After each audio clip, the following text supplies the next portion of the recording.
Suspension du vaccin AstraZeneca en République démocratique du Congo pour des raisons de prévention.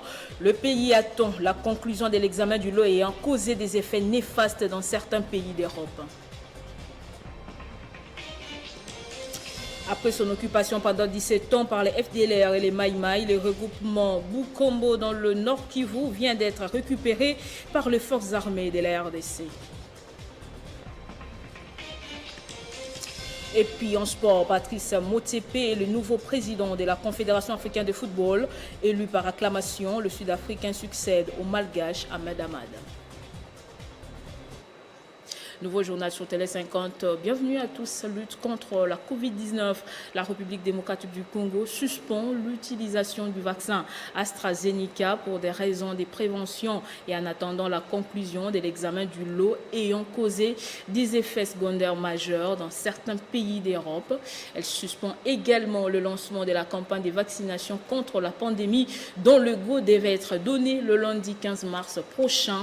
L'information est confirmée par la cellule de communication du ministère de la Santé ce vendredi 12 mars 2021.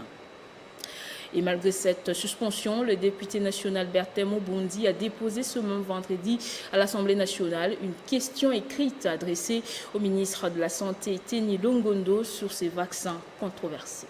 Récusé en Afrique du Sud pour son inefficacité et dans plus de 10 États européens, dont le Danemark, l'Islande et la Norvège, pour avoir provoqué la formation des caillots sanguins chez les personnes vaccinées, les vaccins AstraZeneca restent controversés jusqu'à preuve du contraire. Et pourtant, c'est avec ces mêmes vaccins que les autorités congolaises avaient prévu de lancer la campagne de vaccination dès ce lundi 15 mars. Pas question, estime le député national Bertin Mobondi du Cap pour les changements, qui a déposé une question écrite adressée au ministre de la Santé, Teni Longondo, ce vendredi 12 mars à l'Assemblée nationale. Je pense que l'Astra comme vaccin, c'est un vaccin qui vient d'être suspendu dans certains pays de l'Europe parce qu'on a constaté qu'il y avait certains problèmes. Et donc je pense que nous pouvons faire la même chose. Et je demande d'ailleurs à travers vous que la campagne de vaccination soit suspendue et que nous puissions prendre le temps de nous rassurer que c'est le bon vaccin et nous rassurer aussi que nous avons mis toute les batteries en marche pour que nous puissions être sûrs de monitorer surtout ceux qui vont être vaccinés. Est-ce que nous avons la garantie que ce vaccin est vraiment de qualité? Et donc je crois que c'est des questions pour lesquelles si le ministre peut nous rassurer, je pense que je demanderai que nous tous nous puissions être vaccinés et pourquoi pas commencer par nous les députés. Pour rappel, la RDC a réceptionné il y a quelques jours 1,7 million de doses du vaccin AstraZeneca dans le cadre du COVAX, une initiative de l'OMS sur la distribution équitable du vaccin. Les forces armées de la République démocratique du Congo occupent désormais le groupement Bukombo dans les territoires de Rutshuru, dans le Nord Kivu. C'est là après son occupation pendant 17 ans par les FDLR et les Maï Maï Nyatura, 17 ans des calvaires où les populations civiles étaient soumises à des taxes illégales appelées la Salama. Mais avec cette présence des FARDC, ces populations pensent au retour à une vie normale. La localité de Bukombo, un groupement du territoire de Rutshuru, jadis occupé pendant 17 ans par les groupes armés locaux et étrangers, dont les Nyatura et FDLR, est désormais sous contrôle des FARDC. C'est là après de violents combats qui ont opposé il y a quelques jours les forces loyalistes à ces mouvements négatifs. Afin de se rendre compte de cette grande conquête, le commandant des opérations Sokola 2, le général Mweulumbu, s'est rendu sur place. Selon lui, les militaires vont désormais rester dans ce groupement pour la sécurisation des personnes et de leurs biens. Ces militaires que vous voyez ici, c'est pour votre sécurité. N'ayez pas peur, soyez calme. Aucun militaire ne va quitter ici pour laisser encore place à ses ennemis de la paix. Les militaires sont ici pour rester avec vous. Pendant 17 ans de règne de ces groupes armés dans ce groupement, la population était soumise à des taxes obligatoires, ce qui ne sera plus le cas avec la présence des FARDC. Nous disons merci pour le travail abattu par le chef de l'État Félix Antoine Tshisekedi et le général Moïse Lumbu pour avoir songé à nous car on était abandonnés. Le général nous a rassuré que les militaires vont rester ici. Nous sommes derrière l'armée et nous allons travailler ensemble. Tout en consolidant leur position, les FARDC demandent à la population de collaborer avec les forces loyalistes pour sa sécurité. Et le gouverneur de la ville de Kinshasa a procédé ce vendredi à l'ouverture officielle de la 2e édition du salon e-commerce et fintech que la structure Tinda organise pendant 2 jours à Rotana Hotel. Pour le chef de l'exécutif provincial, la technologie financière a été d'une grande unité, surtout en ces temps des crises sanitaires qui a surpris la planète. La fintech et le e-commerce se sont révélés comme des outils tombés à point nommé pour décanter plusieurs situations durant la pandémie de coronavirus qui a bouleversé le cours normal de la planète. Conscient de cette révolution, le gouverneur de la ville de Kinshasa, Gentili Ngobila, s'est retrouvé aux premières loges en tant que le parrain de ce 2e salon organisé par la société Tinda. Au-delà d'être une crise sanitaire, elle est surtout socio-économique et elle a été un accélérateur de la transformation digitale à travers le monde en général et particulièrement en Afrique. Je salue ici les efforts de Tinda, organisateur de ces assises, pour sa contribution. Placé sous le thème « Intégration des solutions e-commerce et fintech » dans le quotidien des Congolais face à la Covid-19, ce 2e salon s'étalera sur 2 jours à l'hôtel Rotana de Kinshasa. Les solutions digitales sont des moyens qui peuvent nous aider à lutter contre la propagation de la pandémie du coronavirus, parce que ça nous met face à une machine et derrière cette machine, nous pouvons commander des services, commander des produits et limiter les maximums de contacts.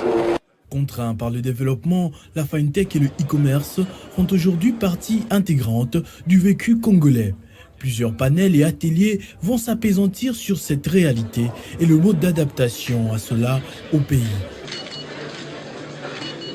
Et dans le but de combattre les tracasseries administratives pendant les opérations de dédouanement des marchandises, l'Office de gestion fret multimodal a mis en place un comité national de facilitation. Ce comité, composé de plusieurs organismes publics-privés, veillera à la lutte permanente contre les barrières physiques, tarifaires et non tarifaires et va faciliter l'amélioration du climat des affaires en République démocratique du Congo. Pour mettre fin aux tracasseries administratives lors des opérations de dédouanement des marchandises et de faciliter le déroulement du commerce extérieur de la République démocratique du Congo, sous l'égide de l'Office de gestion du fret multimodal, le ministre des Transports et Voies des Communications a lancé et installé le comité national des facilitations. Et ce comité devra regrouper des délégués venant de tous les services publics intervenant aux frontières, sans oublier les délégués des opérateurs économiques eux-mêmes. C'est ainsi, dans son speech, le directeur général de l'OGEFREM, Patient Saïba, a expliqué les motivations à la base de la mise en place de ce comité qui cadre avec la casquette des conseils des chargeurs, dont est revêtu l'OGEFREM, qui est également défenseur des importateurs et exportateurs. C'est dans cette optique que l'OGEFREM a estimé important d'adopter une approche inclusive. Cela est parti d'un constat selon lequel les opérateurs économiques congolais éprouvent d'énormes difficultés et sont confrontés au quotidien à plusieurs entraves dans le transport de leurs marchandises, plus particulièrement aux différents postes frontaliers pendant les processus de dédouanement des marchandises. Pour l'OGEFREM, le lancement et l'installation de ces comités de facilitation est un facteur qui contribuera largement à l'amélioration du climat des affaires et au bon déroulement du commerce extérieur de la RDC. Le comité des facilitations devra identifier le véritable problème qui neutralise le déroulement du commerce, principalement la fluidité du transport, du fret, et d'en proposer des pistes et des solutions. Et les membres de ce comité sont issus des organismes publics et privés tels que la DGM, DGDA, la présidence de la République, la primature, le ministère des Finances, pour ne citer que cela. Et en ce mois de la femme, focus sur une figure emblématique sur la scène politique congolaise. Bien que discrète, il s'agit d'une personnalité intègre et d'extrême compétence. Elle a été élue vice-questeur du bureau de la Chambre haute du Parlement. Retour sur le parcours d'Ida Nzumba dans ses commentaires. Depuis la disparition tragique du patriarche Antoine Gizenga, le parti lumumbiste unifié a traversé plusieurs tempêtes susceptibles de l'éliminer. Seulement, grâce à la passion et la détermination de certains hommes et femmes, le Palou a survécu et se porte encore mieux aujourd'hui. Parmi ces héros, l'on compte un poids lourd, militante de première heure, devenue aujourd'hui figure incontournable du parti, Ida Nzumba. À Kikwit, où elle a vu le jour, dans la province du Kwilu, aucune femme avant elle n'a su être élue, ne serait-ce que sénatrice. Mais cette combattante pour l'émancipation de la femme a su briser les barrières au point de se retrouver aujourd'hui au sein du bureau de la Chambre haute du Parlement au poste de vice-questeur. Récompensée d'une vie menée dans l'intégrité, l'amour et les services des autres, Ida Nzumba a été dans le cercle direct du patriarche Antoine Gizenga pour qui elle était conseillère spéciale.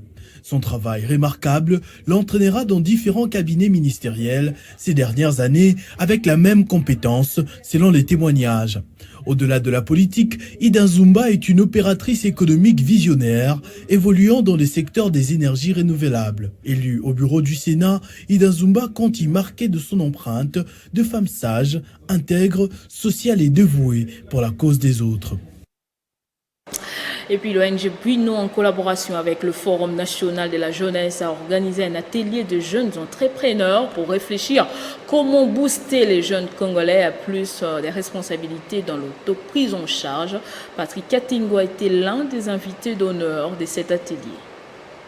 Valorisons les potentiels des jeunes et la thématique développée au cours de cet atelier créatif de jeunes entrepreneurs congolais réunis au sein de l'ONG Buino pour stimuler différents jeunes à mettre en exergue leur potentialité créative. Invité d'honneur à porter le message des jeunes qui est celui de l'autoprise en charge, Patrick Katengo Mafo, président du Forum national de la jeunesse, a trouvé des mots justes pour appeler tous les jeunes Congolais à éviter des discours politiciens, mais à agir en entreprenant. Donc c'est à nous, en tant qu'encadreurs sociaux, de continuer à jouer ce rôle pour pouvoir booster l'économie de notre pays. En axant notre message sur la formation et l'information. Les jeunes ont besoin de l'information et donc il est temps que nous puissions mobiliser les énergies tous pour voir comment est-ce que nous devons, main dans la main, amener ce pays vers de l'avant. Le temps des discours est déjà dépassé. Il faut voir comment est-ce que nous devons cette fois-ci être pratiques. Et donc avec le gouvernement de la République que nous attendons, c'est le moment opportun de capitaliser, de mutualiser les efforts pour que notre pays, la République démocratique du Congo, puisse aller de l'avant. Très satisfait de la présence de Patrick Katengo Mafo, les organisateurs ont promis de travailler main dans la main dans le sens de promouvoir l'entrepreneuriat des jeunes. Il a ce souci de faire développer, de promouvoir l'entrepreneuriat dans ces pays. Voilà pourquoi Buino a voulu l'inviter, qu'il parle avec les jeunes, échanger avec les jeunes, donner l'espoir aux jeunes et concrétiser l'espoir, concrétiser les actions et les potentiels qui sont dans la jeunesse. Le Forum national de la jeunesse de Patrick Katengo continue à soutenir le chef de l'État, Félix-Antoine Tshisekedi Tshilombo, en apportant leur assistance aux jeunes qui veulent entreprendre dans différents domaines afin de combattre le chômage et la pauvreté dans les milieux des jeunes. Célébration du mois de la femme, la Fondation Lambert Sango Folas a organisé un atelier avec plusieurs intervenants pour sensibiliser la femme sur la parité, l'entrepreneuriat féminin et aussi sur la lutte contre la Covid-19, cette pandémie qui déchire le monde. Elles sont animatrices des organes de la Fondation Lambert Sango, Folas en sigle, et ont voulu faire un arrêt en ce mois de mars pour évaluer les conditions de la femme en RDC. Le constat fait savoir que la femme peine encore à bénéficier de ses droits constitutionnels et dans cette optique, la FOLAS vient encourager l'émergence du leadership féminin pour créer l'équilibre dans la société congolaise. Parmi les orateurs, le coordonnateur Percé Ngimbi a tablé sur l'entrepreneuriat féminin et vision de cette organisation qui octroie des microcrédits aux femmes pour favoriser son autonomisation financière et encourager la femme à la politique pour créer le rapport de force entre la femme et l'homme politique congolais. Prenant la parole à son tour, le secrétaire général adjoint du parti ACO, qui intervenait dans le volet politique, a encouragé les participantes à une adhésion massive dans le parti Avenir du Congo de Patrick Bologna, qui réserve une place de choix à la femme. L'autre intervenant, la docteure Mélanie Nguindou, a fait observer que la femme reste la seule mobilisatrice dans la sensibilisation contre le coronavirus. Sur cette pandémie toujours, le docteur Awazé a exposé sur la sexualité responsable pendant cette période de pandémie, une sexualité équilibrée qui garantit une bonne santé et évite les infections sexuellement transmissibles et même les grossesses non désirées. La parité reste le cheval de bataille du président interfédéral de ACO Kinshasa, Lambert Osango, initiateur de la fondation qui porte son nom. En marge de la célébration du mois de mars dédiée à la femme, la fondation Nadine Longo Baometo a effectué une descente d'une semaine à Tchela dans le Congo central où elle a organisé plusieurs activités et a fait de dons importants en panne et autres questions de permettre aux femmes de cette ville de fêter tant soit peu. C'est un séjour sans repos pour la fondation Nadine Longo Baometo à Tchela dans le Congo central. Cette organisation sans but lucratif axe essentiellement sur la promotion de l'éducation, la santé et l'agriculture a honoré la femme de Tchela, pilier du développement au cours de ce mois, lui dédié. Nadine Longo Baometo, présidente de la fondation qui porte son nom, a d'abord organisé une conférence sur le thème mondial retenu cette année. Elle exhorte les femmes sur les valeurs de la parité. Donc,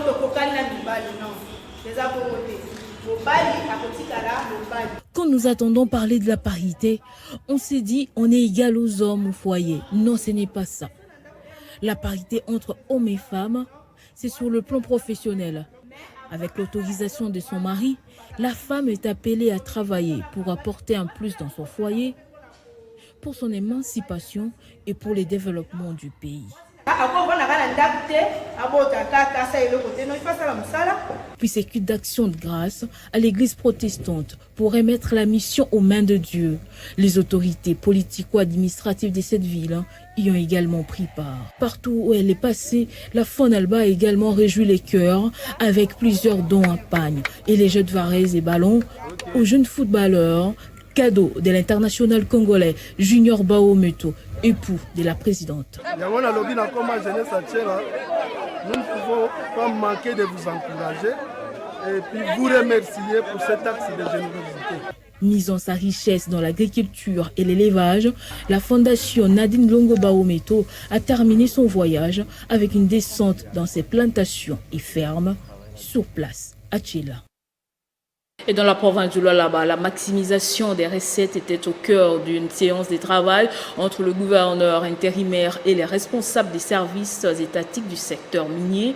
Il s'agit entre autres de la division des mines et du SAEMAP. Fifi Masuka travaille d'arrache-pied pour assainir le secteur minier dans le souci de lutter contre le coulage des recettes. Les responsables des services techniques et d'assiette du secteur minier étaient face au vice-gouverneur et gouverneur intérimaire du Lualaba ce vendredi 12 mars 2021. Dans la salle de conseil des ministres du gouvernorat, Fifi Masuka Saini a donné des orientations précises pour la maximisation des recettes, particulièrement dans l'exploitation minière artisanale. Parmi les services représentés, il y a eu le CEC, la division des mines, et le SAEMAP. L'autorité provinciale a insisté sur l'encadrement idoine des recettes. Son souci est de lutter contre le coulage des recettes, ce qui permettra au gouvernement provincial d'avoir le plus de moyens possibles pour financer les projets de développement et de modernisation de la province. Depuis le début de son intérim, Masuka Saini travaille d'arrache-pied pour assainir le secteur minier, à l'exemple du récent démantèlement des sites et dépôts illicites au quartier Kasulo. C'est pourquoi elle est vivement préoccupée pour la mise en service imminente du centre de négoce moderne de Moussampo. Avant cela, Masuka Saini a accordé une audience au député national, président national du parti pour le Nouvel Élan du Congo et vice-président du regroupement politique AAAC.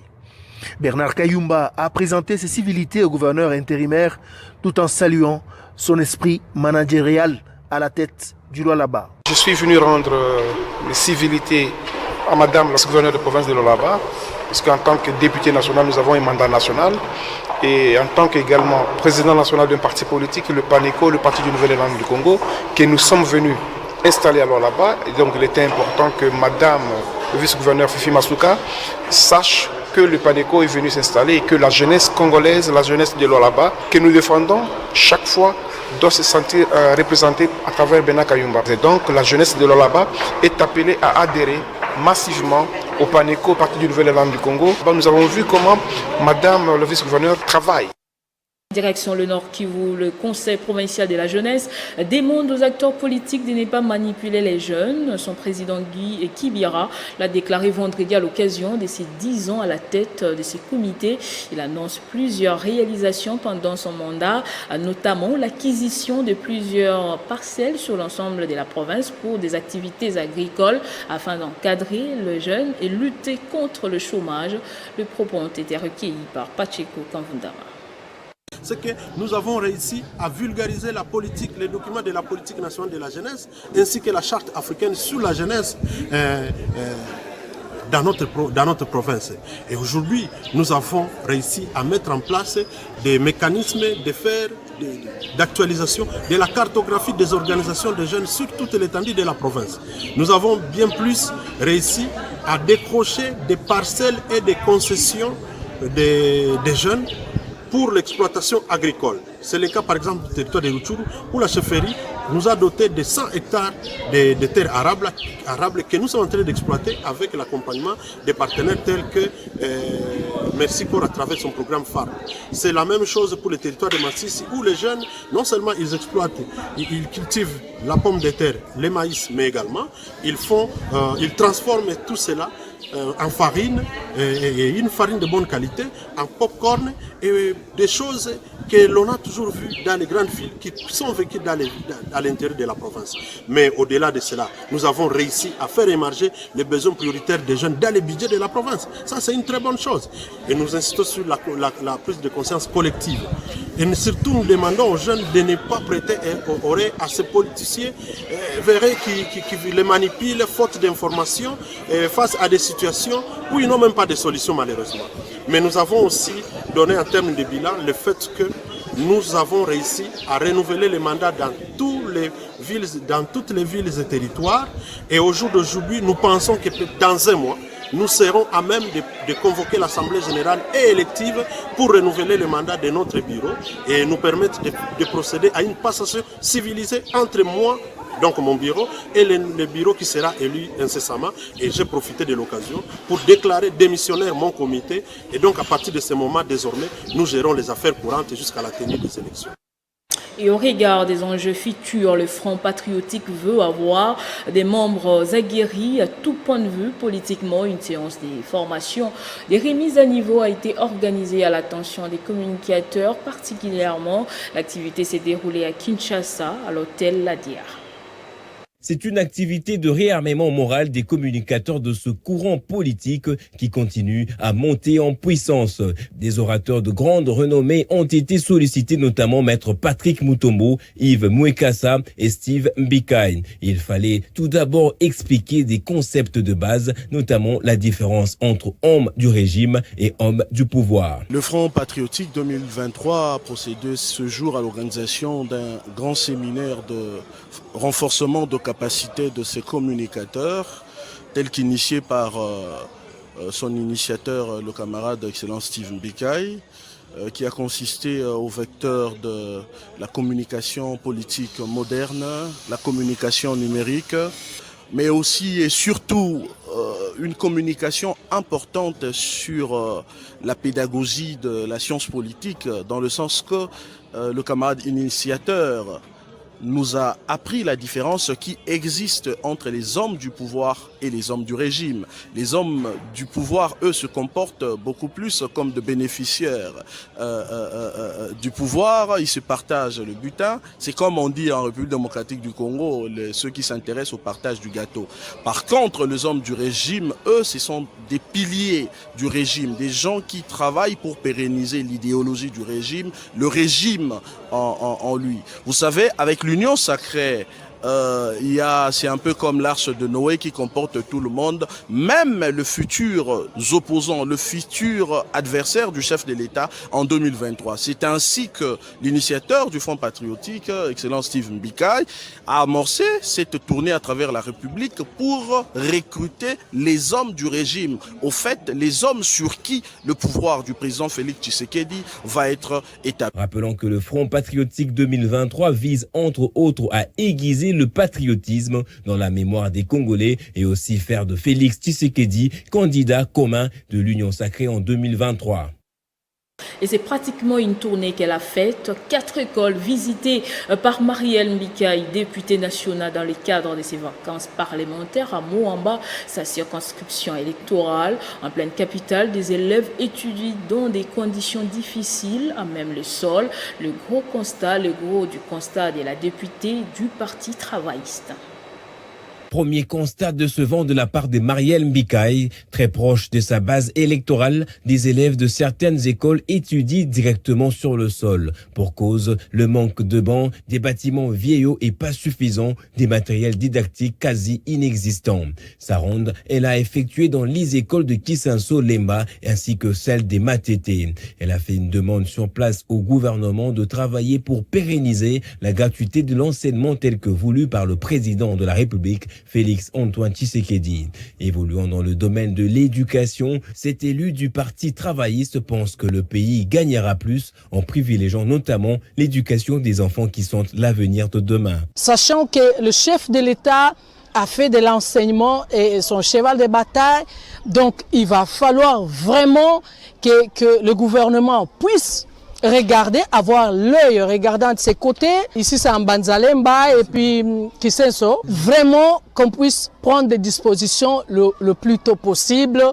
Je sais qu'il compte beaucoup sur la formation de l'enfant congolais et que s'il lui vient ici, il sera encore beaucoup plus touché parce qu'on sait au moins que c'est un homme très sensible. Donc c'est un peu ça, c'est déplorable. Je suis choquée personnellement. Après sa visite dans les écoles, la députée nationale a également visité des têtes d'érosion des différentes communes de sa circonscription électorale. Séance tenante, elle a donné des moyens pour acheter des sacs et d'autres outils pour rendre praticables des routes. Et puis en sport, comme annoncé au sommaire, le football africain a un nouveau président à la tête de la Confédération africaine de football. La 43e Assemblée générale de la CAF réunie ce vendredi 12 mars à Rabat, au Maroc, a porté le docteur Patrice Motsepe qui devient le 7e président de la CAF. En se rendant à l'Assemblée générale, l'Afrique a adopté une position d'unité qui a vu les 3 autres candidats se retirer de la course à la présidence. À 59 ans, Patrice Motsepe est un homme d'affaires et philanthrope sud-africain accompli qui n'est pas étranger au football. Après des mois de tractations, les 3 autres prétendants à la course ont finalement signé un pacte les rangeant derrière les milliardaires. Le président des Mamelodi Sundowns, son club de football basé à Pretoria, succède ainsi au Malgache Ahmad Ahmad, suspendu de ses fonctions à l'été 2019, avant la fin de son mandat pour plusieurs violations éthiques dans la distribution des cadeaux et les détournements des fonds. D'enfants des Soweto, un road football africain, qui est Patrice Tlopane Motsepe et quels sont les défis qui l'attendent dans un contexte de forte critique vis-à-vis de la FIFA. En dépit de son profil relativement inconnu du monde sportif hors d'Afrique du Sud, où il incarne cette élite noire sud-africaine qui a prospéré après l'apartheid, Patrice Motsepe a réussi à s'imposer à la faveur d'intenses négociations politiques autour de ce que les experts appellent l'accord des Rabat. Souhaité par la FIFA, il a consisté à choisir Messi Motsepe par consensus les 3 autres candidats, tous présidents ou anciens présidents des fédérations dans leur pays, l'Ivoirien Jacques Anouma, le Sénégalais Augustin Senghor et les Mauritaniens Ahmed Yahya, renonçant à se présenter en échange d'un poste de conseiller pour le premier vice-président et des vice-présidents pour le deuxième. 10e plus grosse fortune d'Afrique, parmi les 3 Sud-Africains les plus riches, avec un patrimoine estimé à environ 2,5 milliards d'euros, les self-made de 59 ans au Botswana a fait fortune dans l'industrie minière et la finance, mais cultive une certaine discrétion. Après avoir laissé un autre annoncer officiellement sa candidature en novembre, isolé à cause des soupçons de Covid-19, il a observé un silence médiatique jusqu'à l'annonce de son programme il y a 2 semaines. Et pour toute explication sur ses motivations à s'engager à la tête de la CAF, l'homme d'affaires et fin stratège a simplement déclaré « J'aime le football, un amour stupide et irresponsable ».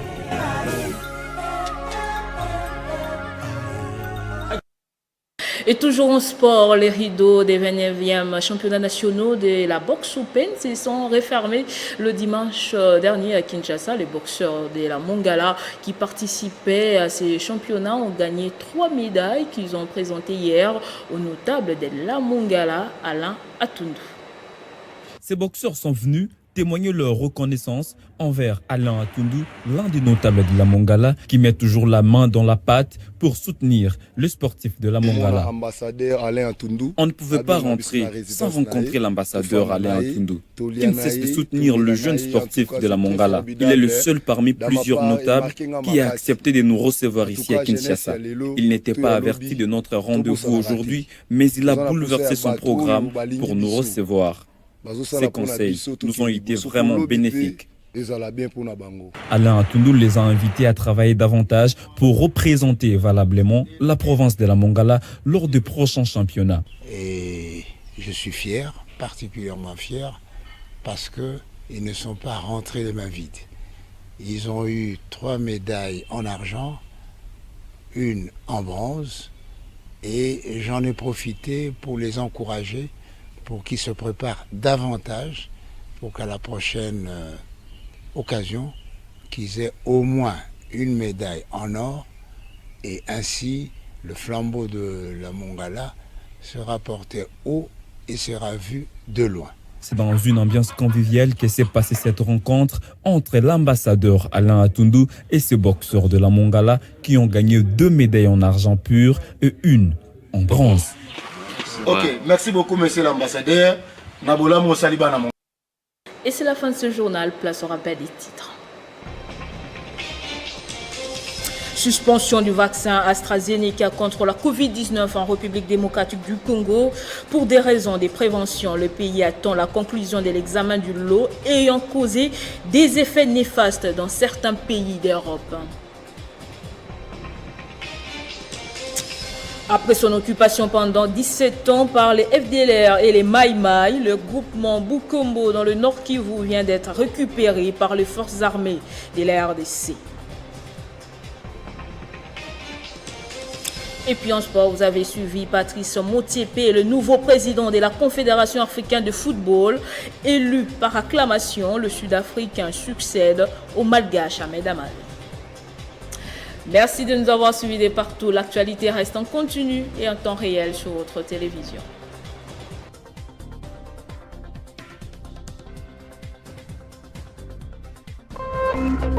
Téléchargez les infos Télé 50 sur www.télé50.cd. La résidence médicalisée Meilleur Grand-Papa Étienne Tshisekedi Wamulumba, ResMed Plus en sigle, informe au public le début d'une campagne de gratuité des imageries échographiques. En effet, après s'être doté d'un appareil ultramoderne d'échographie Doppler 4D, la ResMed Plus va offrir du 28 février au 28 mai aux personnes de bel âge, dont l'âge varie entre 65 ans et plus, et aux femmes enceintes 90 jours de consultation à coût accessible par tous, et pour les imageries gratuites chaque lundi, mercredi et samedi. Il s'agit des échographies suivantes: abdominale, foie, rein, rate et pancréas, pelvienne, utérus, ovaire, vessie, vésico-prostatique, thyroïdienne, tendons, muscles et articulations, glandes salivaires, inguinoscrotale, vaisseau, obstétrical, tissu mou et coma mère. Dans le souci de respecter les consignes sanitaires contre la Covid-19, la ResMed Plus accueillera durant cette campagne 10 personnes au maximum l'avant-midi de 8h à 12h et 10 personnes l'après-midi de 13h à 17h, et cela dans le strict respect des gestes barrières contre le coronavirus. Vous avez donc la possibilité de nous joindre au numéro 14, quartier Benseke Cimetière, commune de Mongafula. Vous pouvez aussi nous appeler au numéro suivant, plus 243 99 99 20 259, ou encore plus 243 82 46 91 589, ou par email à resmed.65ans@gmail.com. 90 jours ou 3 mois.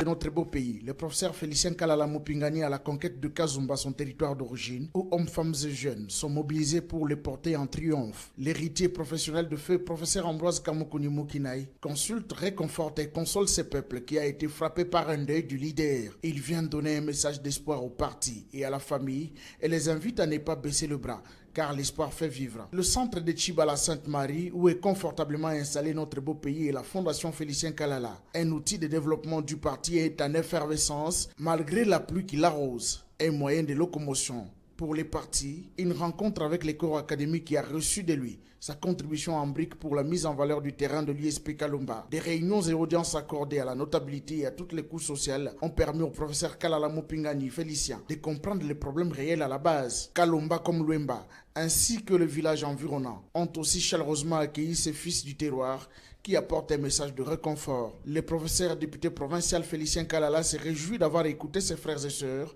et rapportera toutes les doléances au directoire national du parti au moment du congrès. Nous avons installé les comités, les antennes de la Fondation Félicien Kalala pour que ces structures à la base restent nous faire des propositions afin de voir tant bien que mal comment intervenir dans certaines actions de développement à la base. Nous demandons au peuple congolais de croire dans la vision de ces partis politiques qui résument dans 3 points: les beaux, les biens et les justes.